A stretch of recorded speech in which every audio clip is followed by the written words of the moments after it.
From the Library of Congress in Washington, D.C.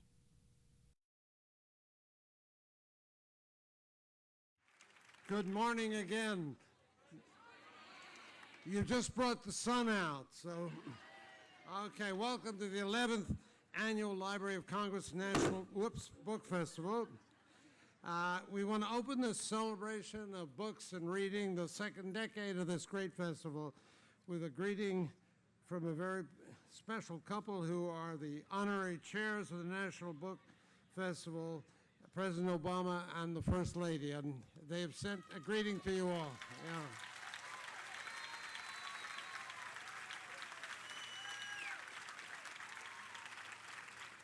Yeah. Their letter to all of us reads as follows. Literacy is the foundation that makes all other learning possible, and it remains essential to the daily lives of people across our country. Reading stirs creativity and imagination in us all, sparking excitement, contemplation, growth, and progress.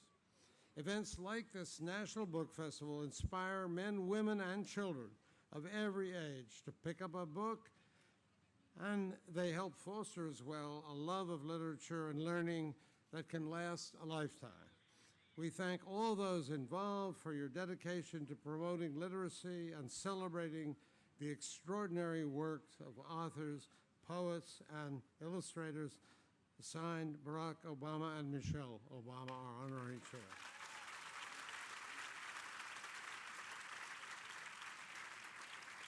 So we're grateful to them for their support of reading and literacy and for sending us this message. And we begin with a very special accolade from the National Book Festival. Really this city of books that we have here on the Mall for 2 days, for the first time in our history.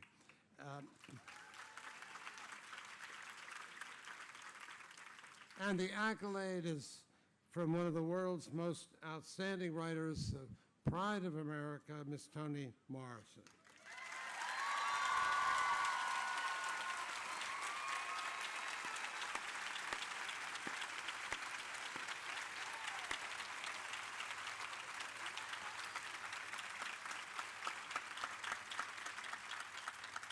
She has won, as you know, the Nobel Prize for Literature and so many other major awards nationwide and worldwide. She followed her early love of literature into study of the humanities, and a rich academic and writing career has been since 1989 at Princeton, where she became first African-American woman to hold a named chair at any of the Ivy League universities. She's amazed us.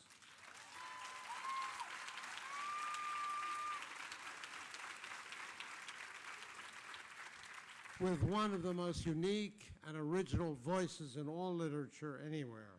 The power and poetic richness of her prose has been evident ever since she published The Bluest Eye in 1990, followed by Sula, Song of Solomon, Tar Baby, Beloved, Jazz, Paradise, and most recently, A Mercy. So today, it is my distinct pleasure to open up our festival. It seems kind of an anticlimax after all the awards she's won, but it bespeaks her great generosity in sharing with us some of her thoughts and some of her experiences, which are so rich and such a great credit to America. So it's my distinct pleasure to name this great American, Toni Morrison, as the recipient of the National Book Festival Creative Achievement Award of 2011. So here it is. Oh, it's too heavy, but it's heavy.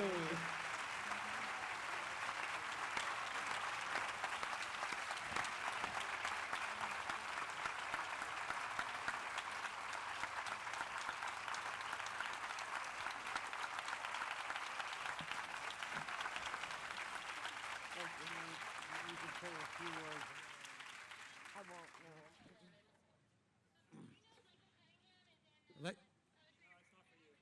Ladies and gentlemen, Michael Dirda, Pulitzer Prize winning books, columnist for the Washington Post, which is one of our great sponsors and benefactors of this event.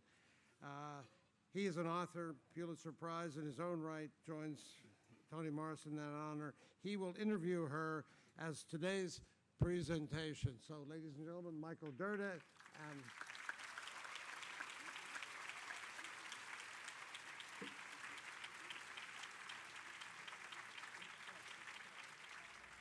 As Dr. Billington said, my name is Michael Durda. I'm a weekly book columnist for the Washington Post, and the Washington Post has been a long-standing sponsor of the National Book Festival. I think this is the 11th year.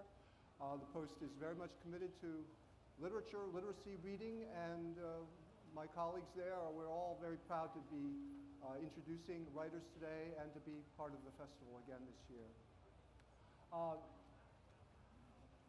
Ms. Morrison asked that we have a conversation for about 20 or 25 minutes and then open the floor to questions. So that's what we're going to do. We're going to, she says, dish a bit about Lorain, books, reading, and all sorts of literary subjects. Where I want to begin by saying, of course, she's one of the few writers here who absolutely does need no introduction. And so I'll say nothing more than what Dr. Billington has already, to remind you what he said. But I do recall when, about 10 or 15 years ago, going to a college bookstore and wandering around looking at the textbooks for the various classes. And I realized that virtually every other course was teaching a novel by Toni Morrison, one or the other. You know, and whether it was English or cultural studies or African American studies or women's studies, it was all Morrison all the time. Since this is the National Book Festival, let's begin by talking about books and reading. Can you tell us a little about your childhood reading? What drew you to books as a child? What books did you particularly like? I read very early because my sister really sort of taught me to read. I used to draw with pebbles on the sidewalk. Oh, yeah. In the days when pebbles really worked on the sidewalk. And we would copy names, C-A-T, D-O-G, spell our names. I hate you, big things like that.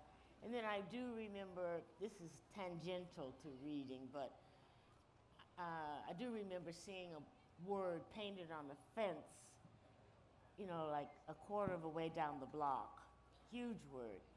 And it was in black paint. And so my sister and I decided to expand our vocabulary. And so we looked at it and we copied the letters and we copied F. Maybe you should stop. U. You should definitely stop. And my mother came down the steps screaming. What is the matter with you? Stop that. You go get some water, you get the broom, you do this and sweep it up. So that's how you began to read. Look at the power of that. I didn't even know what the word meant. By the way, she never said it. She never told us what it meant. I didn't know what it meant till I was 12. And then I thought, what? But anyway, it's made me know that words had power. And the other thing, of course, was the respect and the honor and the delight, the reverence, really, that people in my family had for reading. Because my mother's father was not able to go to school. He'd born as a slave, a little boy, but he went to school. The story was one day, in order to tell the teacher that he would not be back. And taught himself to read with other members of the family. And I do remember, I say this all the time, he was always bragging, and they bragged about him, that he had read the Bible 5 times. Wow. So I thought, yeah, well, that's like a badge of honor in our family. So then, you know, I went to the local library and sat down on those tiny little stools and read the whole row of children's books. And in those days, they didn't have YA, young adult. No. You went from that to, I don't know, Moby Dick or something. There was nothing in between. But it was always a pleasure. It was probably an escape, but at the same time, it was encouraged, it was available, and I enjoyed it a lot. Did you have any favorite children's books when you were little? I liked, well, two things. One, my favorite were the collections of fairy stories, the Yellow Book of... Oh, the Andrew Lang, the The fairy whole- tale books, the Yeah, blue those- fairy tale book, that's the yellow right. fairy tale book. Blue, those. I read them constantly. And the other was, you know, I listened to the radio a lot. Yeah. Now, this may not connect in any way to reading, but in those days, there were stories, you know, on the radio, and we listened. I would put my ear so close to the radio that they would have to snatch me away. But the point is that you could invent, you know. Oh. You participated in the story because if they said it was a stormy day, you had to imagine the storm. If they said it was whatever, you know, it was a flower thing, you invented these things in your mind. And that was the kind of thing that I, you know, began to really enjoy when I began writing, you know, just making sure that the reader was in it, you know, was helping me, working with me in the writing. So did you listen to The Shadow? Who knows what yeah. evil lurks in the Yeah, hearts yeah. of men? I did. The Shadow knows. I did that. You know, the soaps were only 15 minutes. Now, 15 minutes of the guiding light. Very religious program, by the way. I mean, it was. It started out with a minister, you know. Wouldn't have gone now. now, in the biographical note to at least your early novels, and I think still to some of the reprints, the first sentence for a long time said Toni Morrison was born in Lorain, Ohio. And I can assure you that that statement brought you at least one sale. Many, many years ago, I was in a bookstore, and I was looking at books, and there was this novel, The Bluest Eye. It was the only book you had written. I'd not heard of it before. And I happened to pick it up, and I looked, and I said, hey, there's somebody from my hometown, Lorain, Ohio. And so I bought the book, and that started me on the fandom of Toni Morrison. What was it about Lorain that made you want to assert that in your biographical note? I mean, it seems like almost a little trumpet call. What did Lorain mean to you? I should have lied. Should have said Illyria. Illyria or Oberlin, something with a Oberlin, little yeah. elegance. No, the reign of the three little towns on the river was the working man's town. You know, the shipyards, the steel mills, people from all over the world. You know, Italians and Polish people and Hungarians and Mexicans and black people from Canada. Some of them had escaped to Canada and came back down over the lake, and some from the South. And I thought the whole world was like that, you know, that just everybody was there. There were no black neighborhoods, there were no, you know, separations. The real separations were the thousands and thousands of churches, as you may recall. City of churches. City of churches. Everybody had a church. But you know, that was a comfortable place for me. And the teachers, now that I think about it, I didn't realize it. The teachers were very, very good. The elementary school teachers. Till very recently, I would go back to Lorain, and I would occasionally meet very elderly ladies who would remember you in their classrooms. Yes. My first grade teacher, Esther Hunt, is 101 years old. Yeah. And I went back to Lorain to do something, and I thought she'd be there. She wasn't there because she was on an airplane. Going to see somebody get married or something. I wrote a little letter. But she was interesting because she said to me, she wrote me a letter. And she said, you know, we went to normal school. Remember normal schools then, where ladies went. They didn't get married. They went to normal school, 2 years. They came out, they taught school, and they thought it was, my Latin teacher in high school thought that Latin was the most important thing in the world. And she was so passionate about it. She loved it so much. She didn't even look at us. She looked like she was always reciting, looking up, as, I don't know what. And I was just enchanted with her fascination. So I was really good at it. And I wanted to be complimented by this woman who loved that stuff so much. And all of the teachers seemed to me to be like that. So it was, they keep fussing about teachers these days. I don't know what it is. But I do remember that people that didn't go to school of education, that just committed themselves, and they were, fairly stern, but their passion for what they taught was what was interesting. I fell in love with Latin, just based on. Well, I know that when you were at Cornell, you minored in classics. I did. Based on that kind of early, education and so on. I took classics, and same thing when I was an undergraduate at Howard University, English, classics, etc. Now, Oberlin College is in Lorain County, and it's just 10 or 12 miles down Route 58 from Lorain. And it would have seemed to me the ideal place for you to go to school. It's long tradition of civil rights activism, meeting women and African Americans together, and it's a place for artists and activists, and that certainly defines much of your own career. But instead, you went to Howard. Why did you want to go to Howard, say, rather than Oberlin or somewhere else? Well, the reason I didn't want to go to Oberlin is precisely what you said. It was right down the road. I went to Oberlin, but I made my parents promise never to come visit me. No, I wanted to get out. So you wanted to get out of Ohio? Yeah, I wanted to get. Well, my uncle he was the only other person who had gone to college, and he had been to Ohio University. So he was trying to persuade me to go to Ohio University, And I was going, But I really wanted to be in the company of Black intellectuals.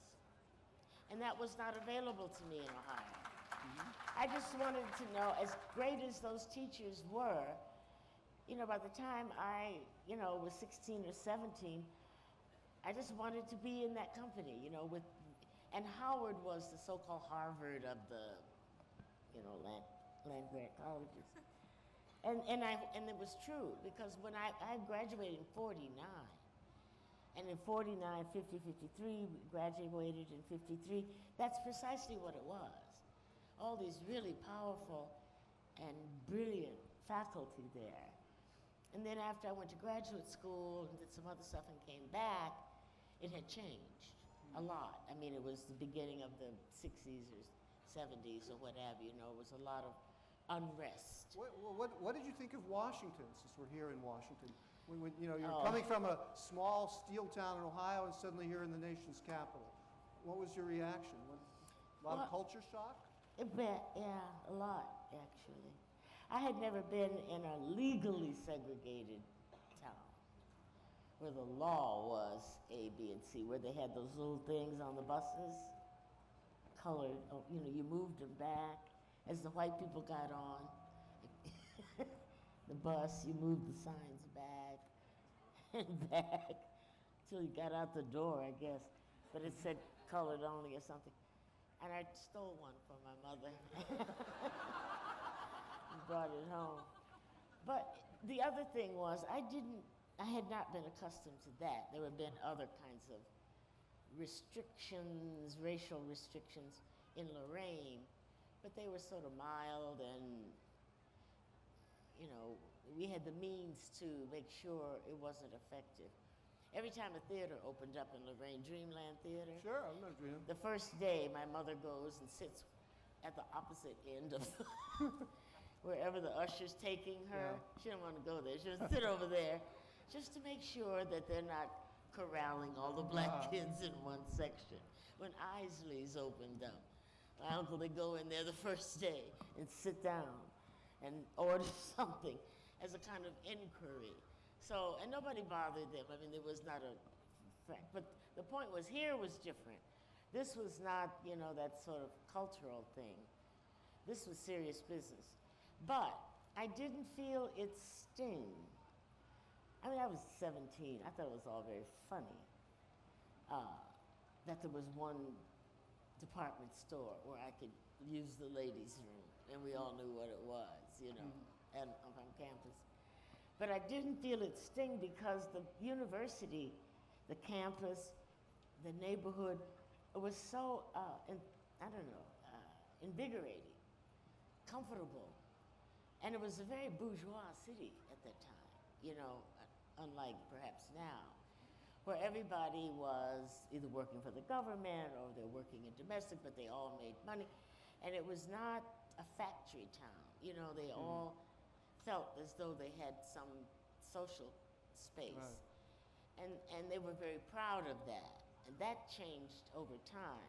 But at that time, I felt very comfortable here, in spite of, or maybe because of, the fact that it was a segregated community. You majored in English and went to Cornell, graduate school, and ultimately became a college teacher, and have then returned to college teaching in your, you know, after your success as a writer. What has drawn you to teaching? Why? I mean, certainly you're one of the world's most famous and honored writers. Why did you continue to teach for so long? What did it satisfy in you? I really like teaching. It's one of the ways in which you keep learning. As a teacher, you're constantly learning. It's not that your students are all that smart. Did you teach writing or literature? I taught literature. I only taught writing when I got to Princeton. And then I'd only taught that I've started out teaching African American literature. But I really like teaching because in order to make it clear, in order to make them want to do it, in order to make them understand how important it was, I had to, you know, get my own lectures together, my own plans together. I have to keep figuring out ways in which, you know, to make that whole enterprise an important thing. I still like it. The only reason I don't do it is that, I mean, Princeton, I tried to retire at 65. And they kept saying, no, wait 5 more years, 70. And then 75. No, wait one more. So I'm 80, right? I'm out. So.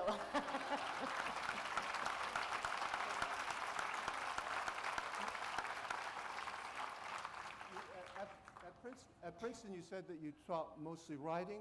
Did you ever teach any of your own books? No. I would have thought you'd have been able to bring kind of insight into how the book was structured, what you were thinking about as you wrote it, or did you feel that you'd better not? No, I think the literature students, I taught other books, but they don't want, what I know about that book is of no relevance to them.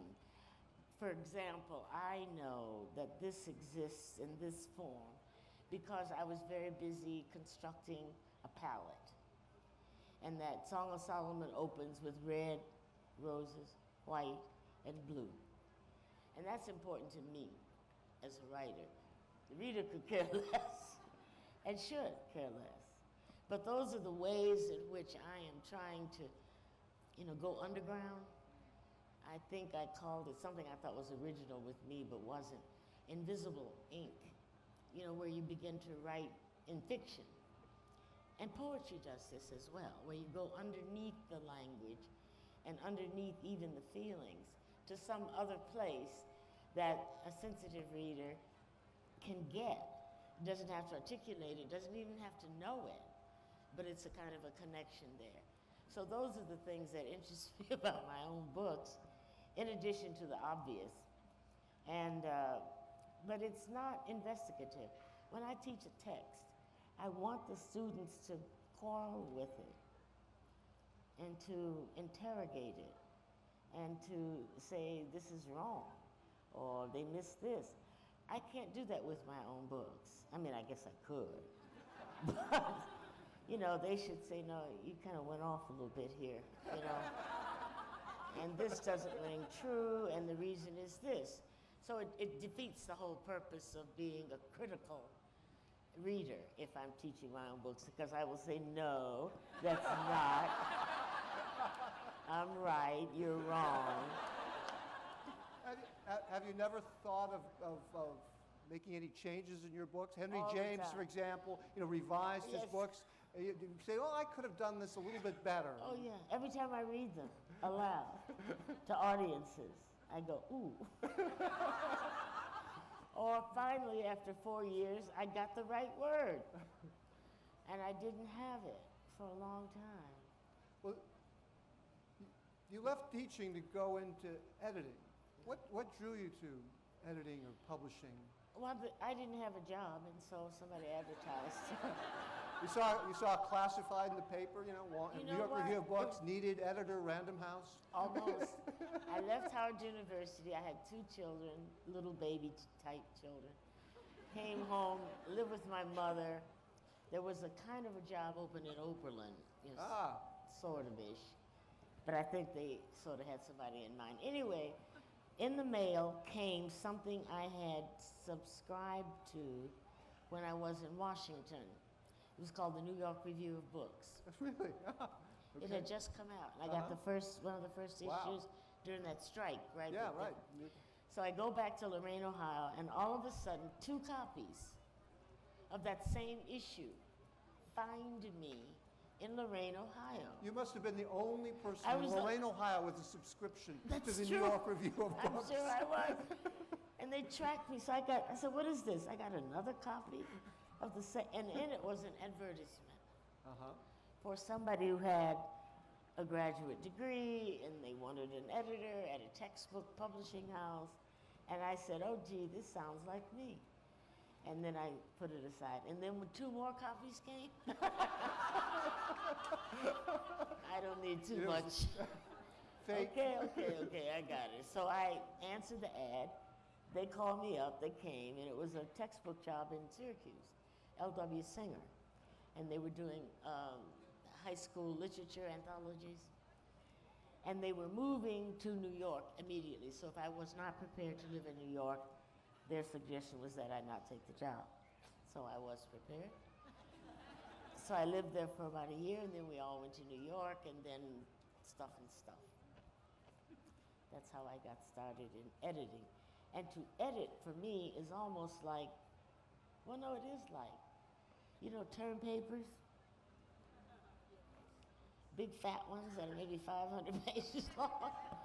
That relationship where you think you know the talents and the strengths of a student, and you try to bring those out, that's precisely what editing was for me. It was not competitive. I was writing at the time. But I knew what that particular writer wanted to say and how and what their style was. So I would just encourage that, identify it when it was not right. So it was a similar, these occupations are not all that dissimilar for me, you know, in the way that I feel about reading and writing and other people's work. You know, it's very much, it's not the same, but it's in the same sort of category of analysis and thinking, yeah. We actually first spoke on the phone when I asked you as a young editor at the Washington Post Book World to review a biography of Zora Neale Hurston, which you did. Did I? And you did.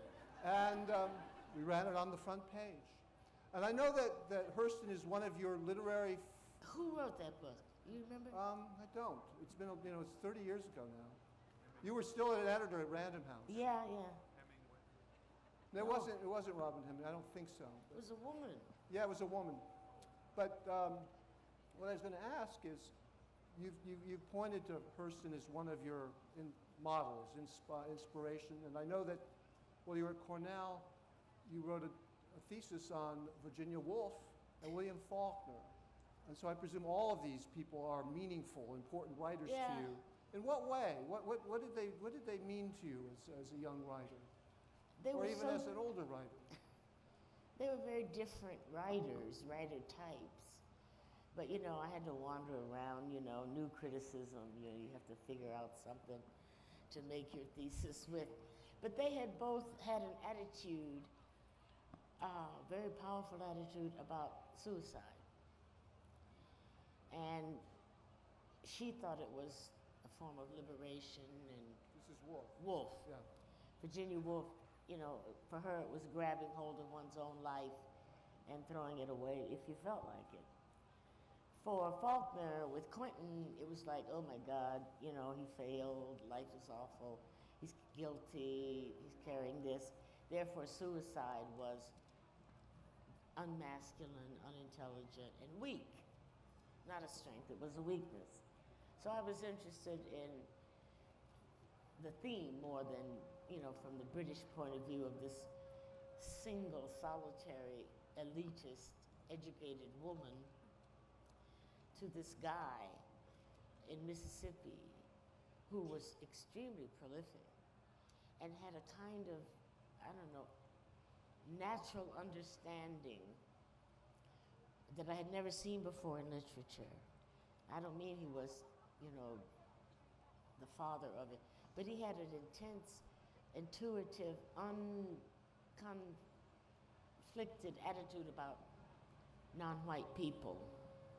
He wrote about Native Americans. Remember Indian Joe? And he wrote about black people, whether they were good people or bad people, in a way that was not predetermined. And I had never read anything quite like that before, except, you know, maybe Moby Dick, you know, with Pip and those people. But that was interesting to me because there were no shortcomings. He was not like Hemingway, who was always dumping on black people. And never gave them a name. They were always in Africa carrying his, whatever he shot, and on barriers, you know, or they were saving his life. And he would just call them odd things, you know.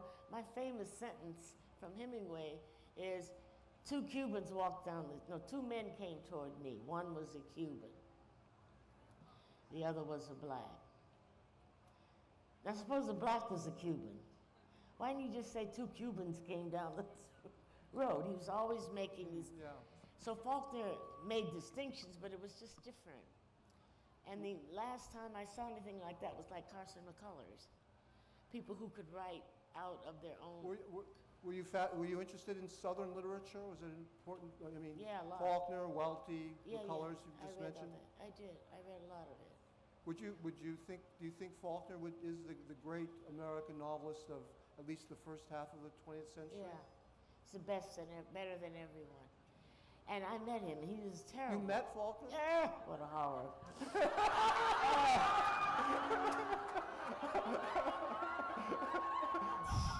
What was the occasion? Well, I was not meeting him. I just passed by. He was at Random House. And he had this picture of himself in riding crops. Oh, yeah. John Fraser, Oh, yeah. hat and so on. And he was, you know, a big deal up there. And oh, what meanness. Ugh. So the point being, I think, there's a big difference between this and the book and the human being. They're mostly not nice. They're mostly not nice. Well, That's okay. Well, you know, in the course of your career, certainly in the last, 40 years or so, you've had a chance to meet all sorts of interesting people. Who have you been most thrilled to meet? Like, obviously Faulkner wasn't a great thrill, but who have you really, when you look back, said, God, here I am, Toni Morrison from Lorain, Ohio, meeting this person?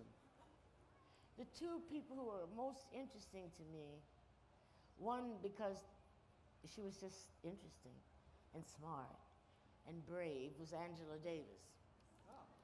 And that relationship was amazing to me. The clarity, you know. I suspect there are a lot of people here who might don't know who Angela Davis is No, anymore. you kidding? Angela Davis?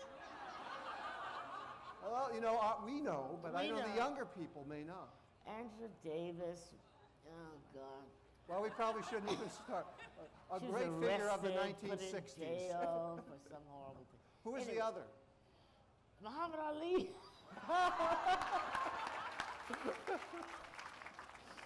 not for all the, like, he was just complicated. When I first met him, we were doing his book, and all the salesmen were sitting around. I'm the editor, right, but I'm a woman. And all these guys that I know are the big shots in the company, head of this, head of that. And they're looking at Ali and they're going, oh my God, look at his hands. Ooh, look at his chest. Ooh. What? He's so tall. He's so they're not acting like they worked there. They were like fans. Yeah. So he, did what he wanted to do. If I asked him a question, he would look at the guys and answer. Never looked at me. So I said, okay, we got some problems here. The guys are ineffectual. They're doting on him. He's not doing anything. And I am a woman, who pays any attention, particularly in the religion, that he has, as well as life in general. So I'm thinking, I have got to stop this. Then I remember reading something about him. Some woman uptown was about to be put out of her apartment. And he read about it, and he gave her some money. He sent her some money to pay her rent. And the woman was like 70 or 80 years old. And it was a sad story. And I thought, you know what? He deeply, deeply respects older women. Women outside the, the thing. So I would go in there and do like this, Get up from there, you have an appointment. I don't want to hear that. No, you go. And he did everything I said. As soon as I took myself out of that other area, female area, and began to act like his mother, tap my foot, it was wonderful. It was wonderful. He told me that he had leave to have 4 wives. I said, really? I can have 4 wives. I said, you think you do? He give you a certain look when he said that? No, I said, you think you're doing me a favor? Telling me that. No, but he was interesting. Stop a crowd. I'm in a big hotel room, and he's supposed to go somewhere on tour, big crowd, everybody. He says, I don't want to go. And I said, why? He said, it costs too much. And I said, nobody's charging. What do you mean? We're paying. We just take you there. You sign the books. He said, but everybody asked me for money. And I said, we don't have to give it to him. He said, are you crazy? He said, I'm the champ. People come up and hit you on the arm and say, hey, champ, give me $5. He said, what am I supposed to say? I ain't got it. He said, it costs too much money. I kept insisting you don't have. So a woman was coming across the lobby, and he said, tell her she can't have an autograph. So I realized that there were these enormous costs to his celebrity and some problems, We had scheduled him, this is interesting, we had scheduled him for signings, book signings in these huge department stores in New Jersey, New York. But all of a sudden they backed off, they wouldn't let him in. And I couldn't understand that. They were so desperate. Because you can sell 1,000 books if Ali shows up. But apparently Wilt Chamberlain had an autograph thing party at a certain department store. But they had it at 3 o'clock in the afternoon. And all the children came, all the high school kids came, and tore the place up. And so they thought, oh, no, we don't want to repeat this. So I was having trouble trying to place him. And finally there was a store called 8 Korean Vets, big department store. And they agreed to have it at night when the store was closed. They're very fearful that a whole bunch of black people would come in there and steal everything. And, so I called the temple uptown, one of the imam up there, and I told him the story. I said, we're having some trouble. Those white people down there want to call the cops, and they want to do this. I said, I can't have that. And he said, don't worry, nobody will vip or vop. So he comes with several black Muslim families with their children and their little bow ties and their little white dresses. They go in and out of the line. That is the perfect, quiet, orderly signing I have ever seen in my life. And they sold 2,500 books that night. But it was interesting, the changes, you know, that you get familiar with when you're working with somebody like that. We have only time for one last question from me, and then we'll open for a few minutes to the audience. But may I ask what projects you have underway? Do you have any projects underway at the moment? I do indeed. I have a project. One, I think, is unusual. You were invited. I wrote a play with Peter Sellers. That is, I wrote the play. He directed it. It's called Desdemona. It's all about her. It's played in Nantes and Brussels and Vienna. And it's coming to Lincoln Center, November the 3rd. Show up. Okay. Okay. So that was a really, really interesting project. But the other thing I did do after a long period of not doing anything, just incapable of going any further, is I finished a novel. You finished a novel? Yeah. Congratulations. That I've been Wonderful. writing for a long time. I'm done with it. They're going to publish it, I think, in May. And the title is Home. H-O-M-E.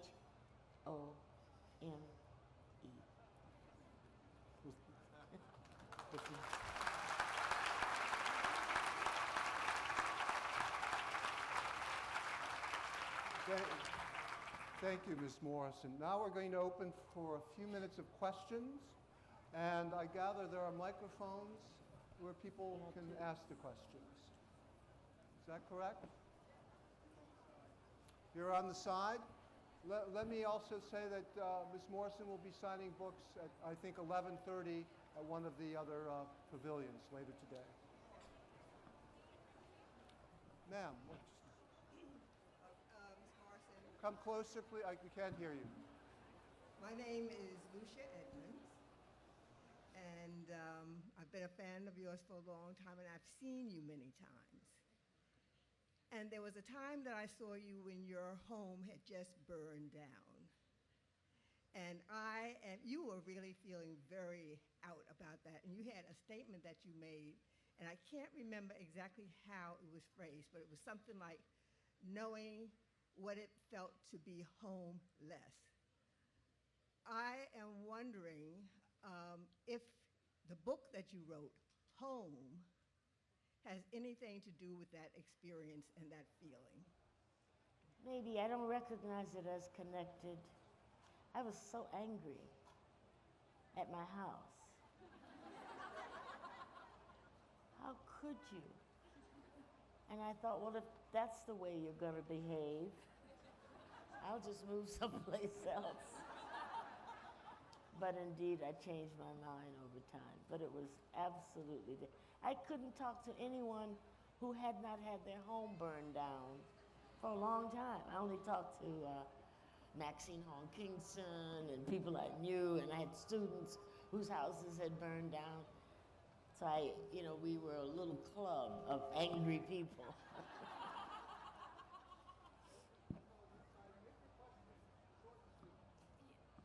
I'm really excited to be here. My name is Aisha White, and I'm asking these questions, two questions, I'll be short, for my daughter who teaches language arts at a charter school in Pittsburgh, and she is so excited to see you that she can't even ask you questions. So I was back here trying to give her questions to ask, so I'll ask them. The first one is she would like to know how she can impart to the students that she teaches, predominantly African American, the significance of Black writers. And the second is how to get them to actually read, because they are so resistant to reading, and especially difficult texts like yours. She tries to explain to them the difference between quality text and text that's not quality. Well, in 2 seconds, I don't really agree with people who say my books are difficult. I don't have big words. I don't have strange words. Every word I write is some word you've heard before. Now, it may be in a different sequence, or I may use them differently, or I may leave spaces where you aren't accustomed to them. And people don't surrender to the text. They fight it. Or they think, ooh, I gotta really know something. No, just go in it. And one of the ways to get students, I think, what grade? You're in the, yeah, well, make them write something. Cover 12 pages. Then they will appreciate what that means, and then they'll know what reading is. Reading and writing are not that far apart. But I would try that anyway, force them. And tell them, don't write about something you know, because you don't know nothing.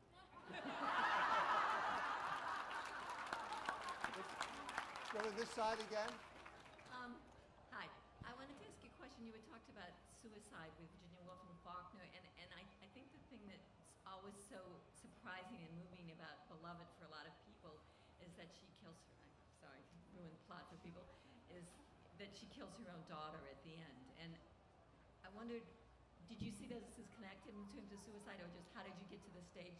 Was that based on a historical fact, or? Yeah, the Beloved story was emanated from a question I was having about feminism. The question of modern feminism at that time identified freedom as the freedom from having children. So you could have birth control pills and abortion was legal. And they regarded that as a form of female liberation. And I was thinking that during slavery, to own your child was a form of freedom. Just the opposite of what the current thing. But it came from a story about a woman named Margaret Garner, who indeed ran away from a plantation in Kentucky. And they caught her.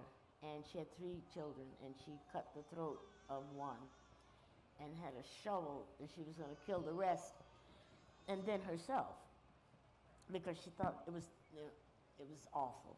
The other thing one remembers is that there was an afterlife. She was an African woman. And so that you don't die and end it, you die and you go someplace with your ancestors, with other people in your family. So it was violent, but she wanted to take them with her to this other place. That takes a little bit out of the sting of infanticide, but there was a lot of infanticide on the part of enslaved women in that time, particularly on ships. You know, when they were raped, and then 3 months, took 4 months to get here. And then they would throw the infants overboard because they had been conceived by the crew members, you know, and so on.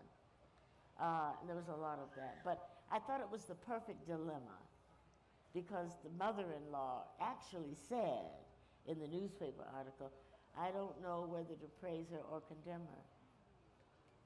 And I thought, well, the only person who can answer that question would be the daughter who got killed.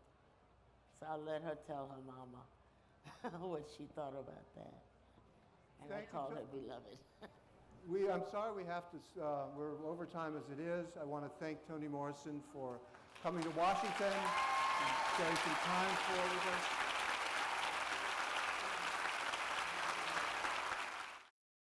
This has been a presentation of the Library of Congress. Visit us at loc.gov.